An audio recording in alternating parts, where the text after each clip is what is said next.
Good morning and welcome to the Volley Pod. How are you today, Todd? Doing well, Davis. Good to see you. What's been happening? What's to let you back in school? Back in school, doing well. Lost my voice, watched a bunch of volleyball games this week. Was stoked. You lost your voice watching volleyball.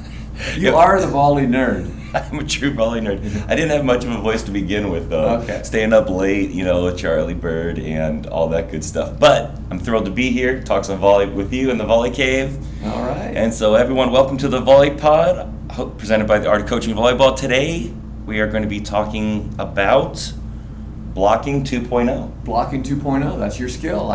I'll tell you, we just had a tournament this weekend, and I need to take some notes here. Well, blocking's hard. Blocking's hard, and we have we went into the tournament this weekend with two 13-year-old middle blockers for my high school varsity team. Wow! So you guys are really doing it. You guys are really doing it. You're making it happen. We're trying to learn how to teach blocking, and we're learning some things as we go. So that's why this is a perfect skill topic today. Oh, cool. Well, so I hope people will get something. I'm going to take from the book of Todd and do 10 tips. All right. So we're going to start off with don't double block everything. Okay. So one of the thoughts that we have is that you should definitely be double blocking people that can score or blocking people that can score. And you don't always need to block people that can't score or that can only score or that can't score against a single block. So don't double block everything. I see people trying to double block everything, and I think it's a mistake because they end up blocking nothing, really. Yeah. I think that's a good place to start. I like it. So prioritize those hitters, get in front of the ones you can, or that you know the ball is going to be set to, and take it away. You can also switch that, though, and we've done this where we were playing Lexi's son, Yep. the awesome player from Nebraska, and we could just not stop her. Yep. And so instead we let her score and tried to stop everyone else. Okay. And so whenever they said anyone else, we would try to score. So you can also flip that philosophy. Do double block the outside and make sure it's a solid double block when they're out of system. Okay. So one of the big things is we just don't think teams can score all that regularly from the back row, especially with heat. So where does the block need to be? The block needs to be solid on the outside. Okay. So the other thing would be commit on predictor passes. So commit would be I'm up on the middle, basically committing myself that if she gets set, I'm already basically in the air. And this is only, in my opinion, for the high school and lower level teams to be probably used on these predictor passes. You probably don't want to be commit blocking unless it's super duper fast. And one of these predictor pass scenarios, which is basically like perfect pass, tight to the net, it looks like the middle is going to get set, and they probably will. Yep. So commit, okay? And you can also half commit where you kind of go in the air, or you put your hands up and show, stuff like that. But really just if the pass indicates that they're going to set middle, go ahead and commit because they probably will. Okay. Okay? Pretty simple. So far, so good, right? Straightforward. Yeah. I like it. I just like the idea of having some simple rules where we can help players because there's so much stuff going on. I'm telling you, we have these young middles, and you start thinking about everything they're processing, and it's a lot. Oh, absolutely. And so we're kind of playing the odds, giving them some guidelines. Trying to simplify it and saying, wait a minute, you have to do everything. These are our priorities, and simplifying the game for them when it's complex. Absolutely. And so this other one, I think, falls into that same line of thinking, and it's long side, short side. Okay. So with the younger setters, they are not going to go long side very often, and if they do, it's less chance of scoring typically. I heard a new one. Did I tell you about Jack and Jill?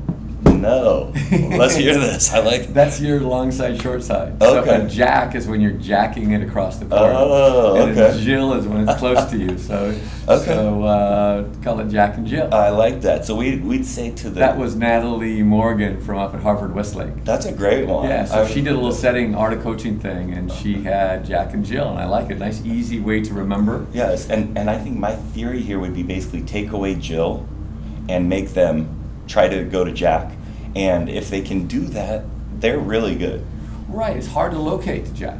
Yep, absolutely. So that I think that's a simple thing And you can teams, do. I'll tell you, there's something else. Teams like mine, and I think Washington has been a team. UW up there, they're Jill fans. They just say, listen, we're not going to jack it across court. Right. We want to go with speed, Mm-hmm. close to you, and we want perfect location. Yep. And we Yeah. think, hey, if we can get perfect location with a little speed, we let our big arms go to work.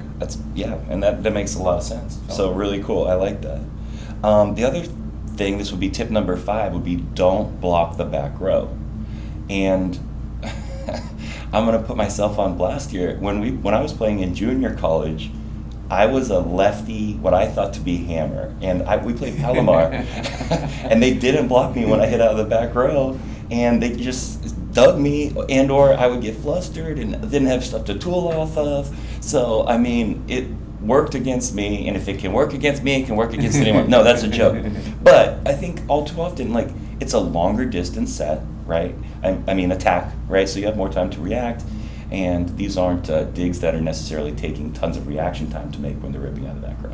Yep. No, I am right with you. And we tell our blockers, we try to practice both now. Yeah. And before I was never even practicing it, but we've met a couple arms in the They last can, few yeah, years exactly. that are they're blowing up our diggers from the Right. back row just because they have such a heavy arm. But they're few and far between. Right. And I think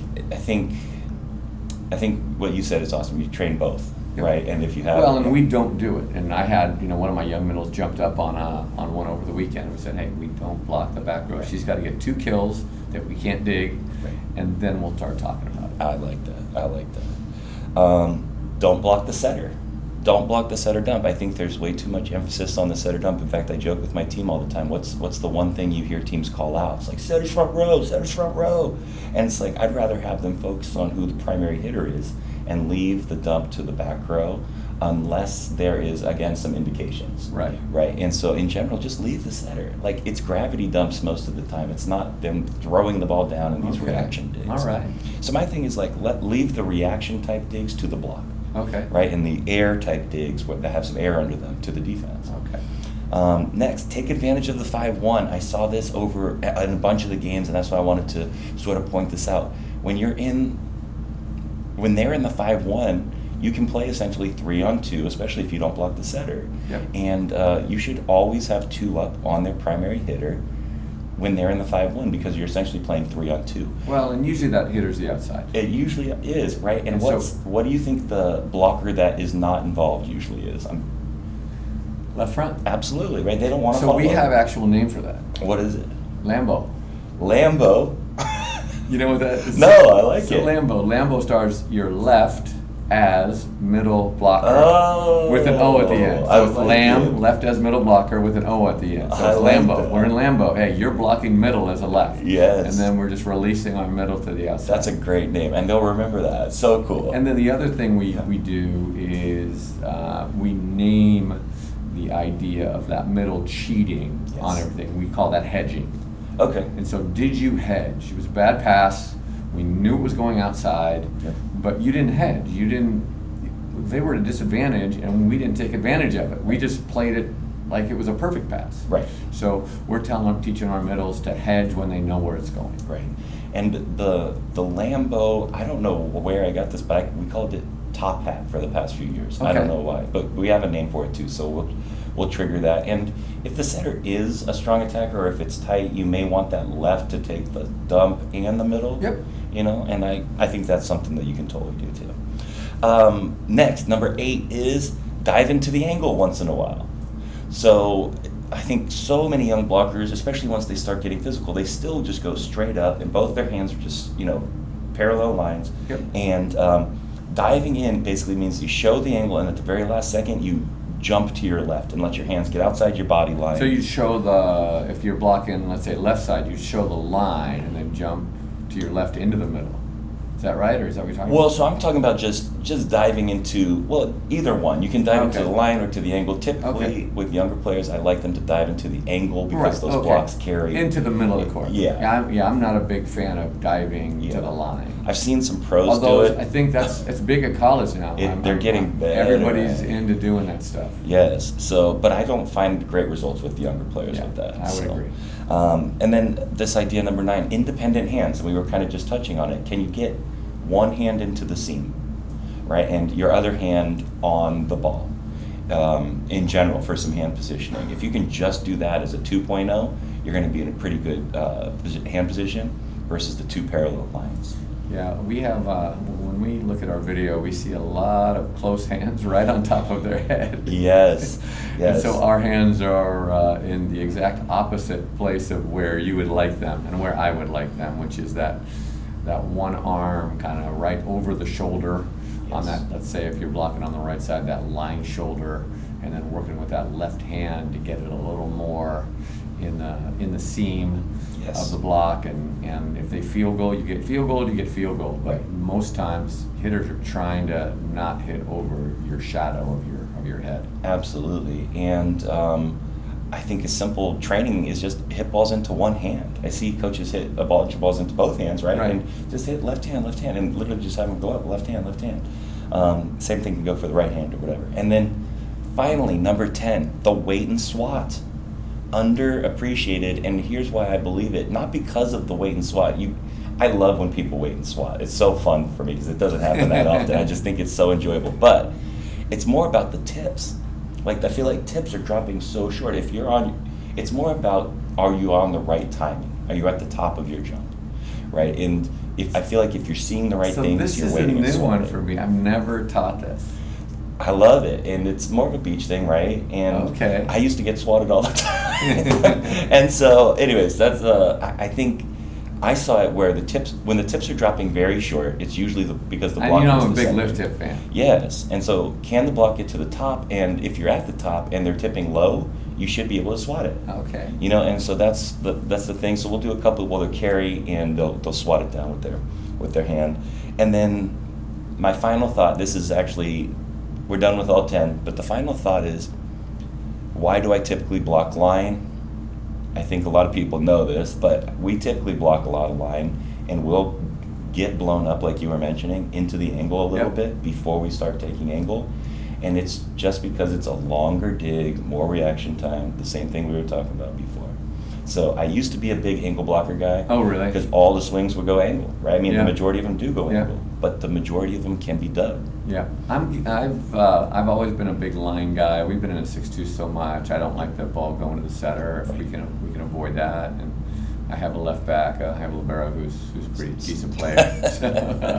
Yeah, it's very good, yeah. But I've tried to give my blockers a little more freedom setting the block, just because I think that I'm not challenging them. They're not really playing volleyball. They're just going, well, I'm just sealing the line. I'm not really a blocker. And so can I get them more involved in making a decision on where to set the block?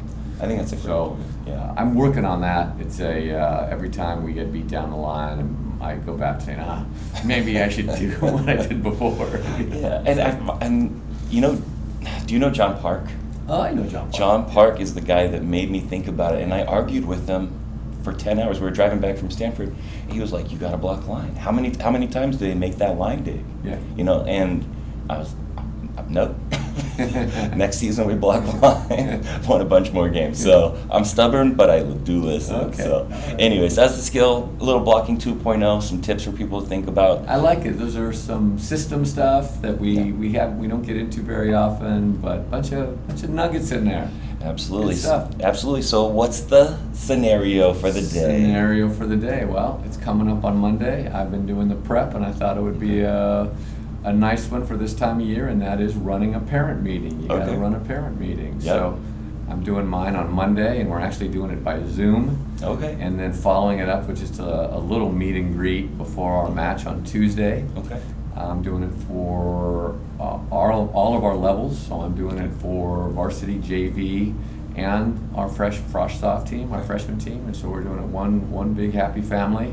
Okay. And we have a parent meeting going on Monday night. I have a little PowerPoint I've been putting together, and I Nice. thought this would be a good time to go through some of the do's and don'ts, some of the things that I've been thinking about with this meeting to try to get it to be a valuable information for parents, but also philosophically get people in line. And I think we talked about before that, hey, being a sports parent it's hard. Yeah. It's hard. And can I make that easier for them? And how do I do that? Can we form this partnership to have a great season for our team? Right. Okay. For the Perfect. kids. So, number one, we start with our school mission. School mission and vision. So I like that.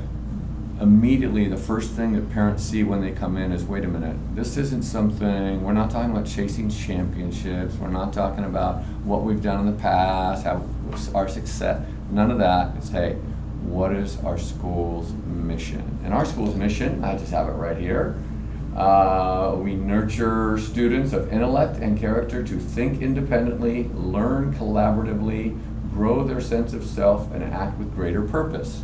Okay. So, hey, Yeah. great kind of multifaceted mission of the school, but my volleyball program, the volleyball program that I'm in charge of, that's my job, I am part of the school. Right. And so that has to be up there. And I That's think right. when we talk to parents and reminding them of this greater purpose, and so we start right off with that. So mission, vision to start, and then we get into specifically the volleyball program purpose and goals. And the purpose, I'll just read it to you. Our purpose, have fun growing together into the best players, the best teammates, and the best people we can become.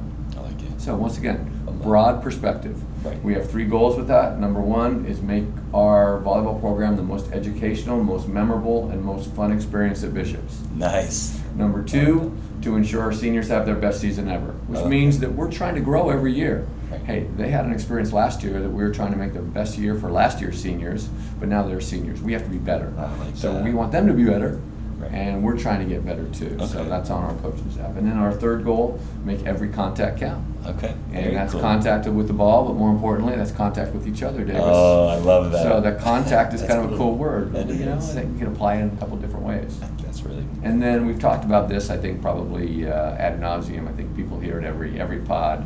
We have values in our program, and they're ETA, effort, teamness, attitude, and everything we have is really based on those 3. Well, and I think that the fact that you start with purpose, tie it to values, the school, all that stuff, it's just so critical, right? Like the fact that you keep mentioning, oh, we talk about team values. Oh, we talk about team values. Like, it's important. It's the foundation for what you're doing, and the fact that you can that you have a little, they're just right there makes it so Yeah. accessible for the kids. I love it. Super important. Well, if we think about, problems if we've had with parents not kind of being on the bus or whatever, and if this is clear in the beginning, at least it allows us to have this foundation. Where we Yes. can go back and they're talking about playing time, we're saying, well, this is the value, we have values, and hey, they're life skills. There's gonna be some adversity, there's gonna be some disappointment, there's gonna be some sacrifice. Yes. We know those things because we talked about them on day 1. The Yeah. kids know them, and we talked to you about them. So from there, we get Sets it up. into Yeah. expectations and the other stuff that I'm kind of skipping. We have some contacts in our athletic Mhm. department, things like that. I'm just skipping over that stuff. And we have a 3-part expectation list. Okay. So the first one is player expectations. And this starts with, hey, it's a graded class, so they have to be on time, they have to be there every day, they have to communicate with the coach directly. We're not into lawyers like, oh, I told Sammy to tell you that I wasn't going to be there because I'm with a math teacher. No, Right. no, it's not Sammy's responsibility if she forgets. It's your responsibility. So you need to contact the coach. And, kids text, I take texts from kids. Right. And if we're getting together before practice and somebody's not there, the first thing I do is look at my phone. I'm like, oh, Audrey's with their math teacher because she's got a test tomorrow and she's got to be there. And I go, okay, so that's where Audrey is, and I let the team know, and we go, hey, that's part of, we have, that's a Some reason. understandings upon that, Hey, yeah.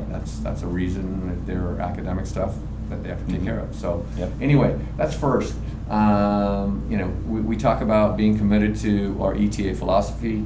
We talk about the players, we're going to ask them to make personal sacrifices, and they're not going to be the same.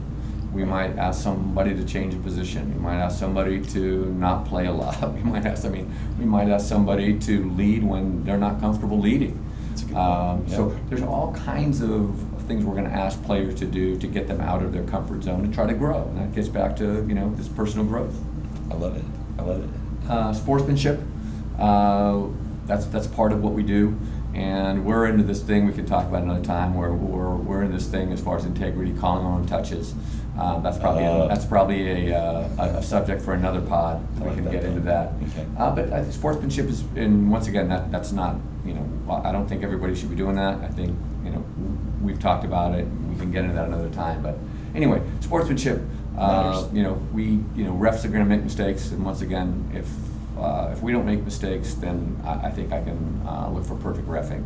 But until my team plays a perfect match, I can't look for perfect reffing. Yeah. Okay. And then lastly, we're going to take responsibility for our performance. We're not going to blame refs. We're not going to blame the other team. We're not going to blame players who are ill. We're going to take responsibility. Hey, we lost. We're going to get better next time. Right.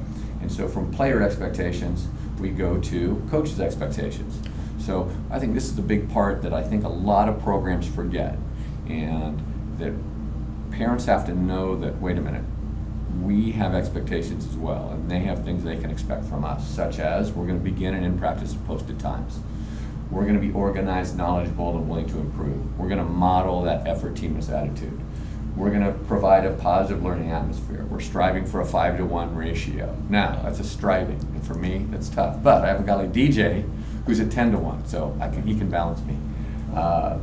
We'll communicate with each player regarding her role in the team. That's part of my responsibility. We encourage player communication. That is, if a player comes to me, I know that's hard. The first thing I'll say is, thank you for coming to me. So the door's always open. I have to be a model of good sportsmanship.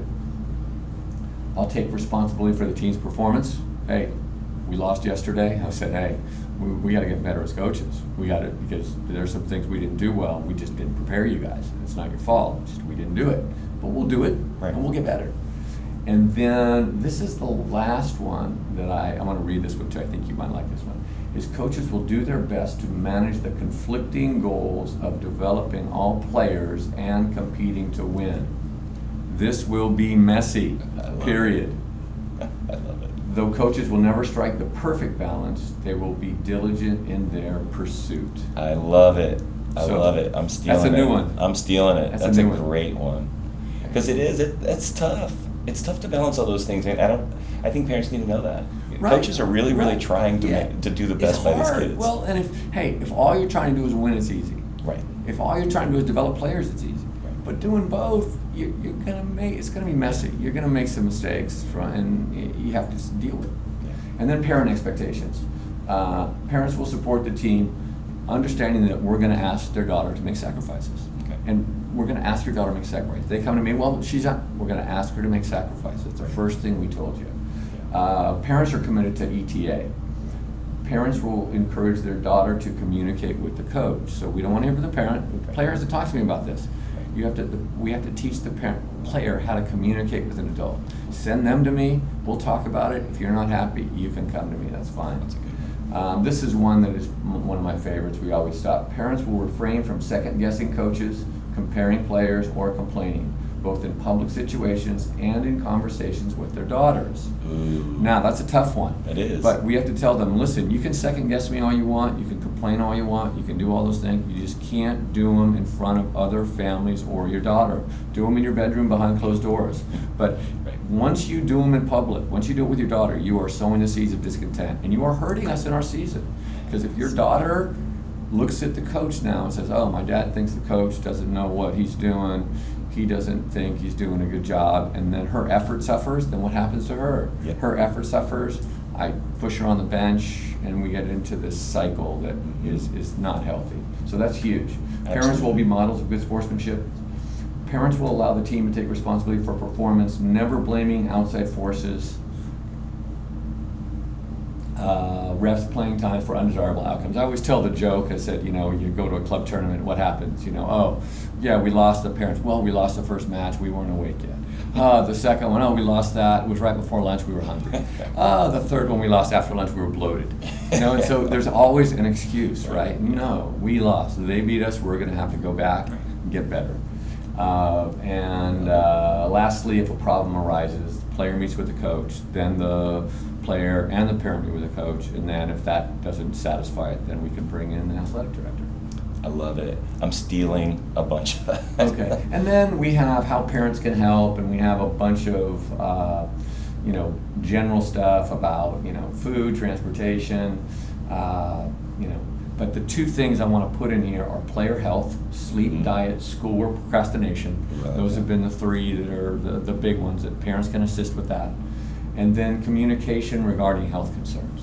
Not really playing time, but health concerns. Hey, my daughter's struggling with this mental health situation, and I just want you to be aware of it. I don't want you to talk to her about it, but I want you to be aware of it. That this is a tough time for her, grandmother passed away, whatever the case may be. But saying that, hey, we're wide open for that. It's not that we don't want to talk to parents, we don't want that closed door, like never talk to me. Right. No, hey, we're trying to have a great experience for your daughter. And though we're not, playing time and those things are things that the players have to talk to me about before I'll talk to a parent. For player health, that's not no. Right. That's directly from the parent. I love it. And so those are, and then lastly, we talk about parent support and not fanatic support, and that's one of my big things. I'm trying to get parents away from this idea of being a fanatic, because I think that brings with it a lot of emotional stuff that is not really healthy for our team. So good. So that's it? So good. If you can run a strong parent meeting program meeting at the beginning, you set yourself up for success. Hopefully that's the case. Well, and at least you have something to refer back to, and so you open up some conversations. I love it.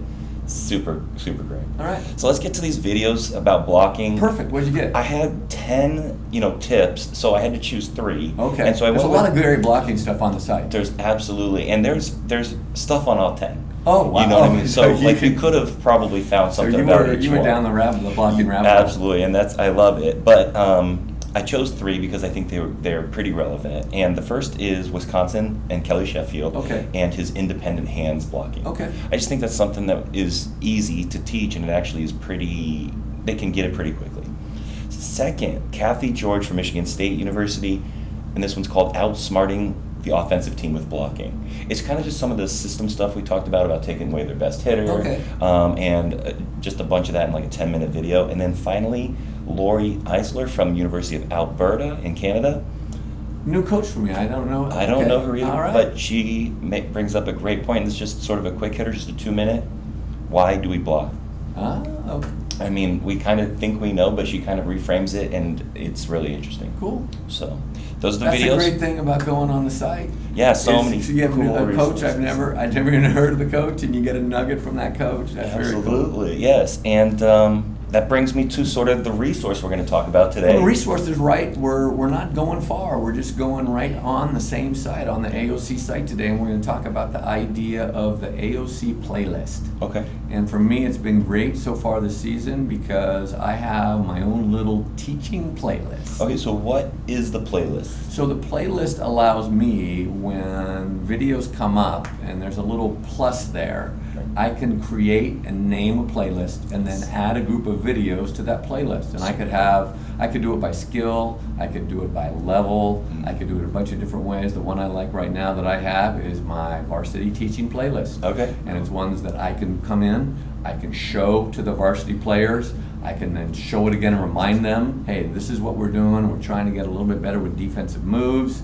We're showing some defensive video. Hey, this is what the best defensive players look like when they're digging. This is what they don't look like. And we have, so I can kind of compare it to some of the things that we're doing in our video. So the playlist feature allows us to kind of put everything, one-stop shopping, organizes some things, whether you're doing it skill-wise, teaching, I did it for Starlings in the past. I did a playlist for Starlings coaches teaching passing. Okay. And so we had playlists for that. So we did a bunch awesome. of great ones. So that was it. That sounds really cool. We hit a bunch of awesome stuff this week. We hit Blocking 2.0. We talked about the first parent meeting or program-wide Yep. meeting. And you can, as always, you can check out the videos on the Art of Coaching Volleyball's website. And make a playlist. And feel free, make a playlist. Tell us how you use it. And it's totally useful. We both use it all the time. So, right on. Thanks a lot, Todd. All right, Davis. Well done.